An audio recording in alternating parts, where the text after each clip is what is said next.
రంగారెడ్డి జిల్లా పెద్ద అంబర్పేట పురపాలక సంఘ కౌన్సిల్ సాధారణ సమావేశం చైర్పర్సన్ పండుగల జై శ్రీరాజు అధ్యక్షతన నిర్వహించారు. ఈ కార్యక్రమానికి ముఖ్య అతిథిగా స్థానిక ఎమ్మెల్యే మల్రెడ్డి పాల్గొన్నారు.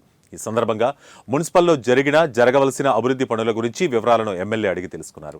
6 గ్యారంటీ పథకాలలో ఉచిత బస్సు, 200 యూనిట్ల ఉచిత విద్యుత్, ఆరోగ్యశ్రీ, గ్యాస్ సిలిండర్పై రాయితీ, రైతు రుణమాఫీ వంటి పథకాలను ఇప్పటికీ అమలు చేశామని, మిగతా పథకాలు కొద్ది రోజుల్లోనే ప్రజలకు అందిస్తామన్నారు.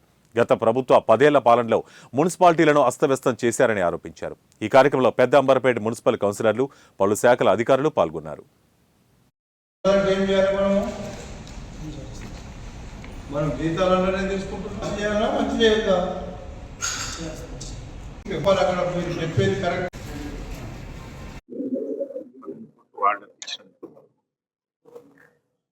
మున్సిపాలిటీలో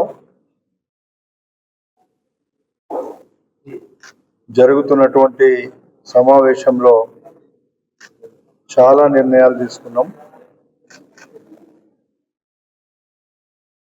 మంచినీటి మీద, ఎలక్ట్రిసిటీ మీద, రేపు జరగబోయే రేషన్ కార్డుల మీద, పింఛన్ల మీద, ఇండ్ల పట్టాల మీద, హౌసింగ్ స్కీమ్ మీద, రేపు మహిళలకు ఇచ్చేటువంటి 12,000 రూపాయల సెలక్షన్ మీద అన్ని డిస్కస్ చేసినాం. పెద్దంబర్పేట్ పురపాలక సంఘం రోజు పెరుగుతున్నటువంటి జనాభాకు అనుగుణంగా ఇక్కడ అభివృద్ధి జరగలేదు.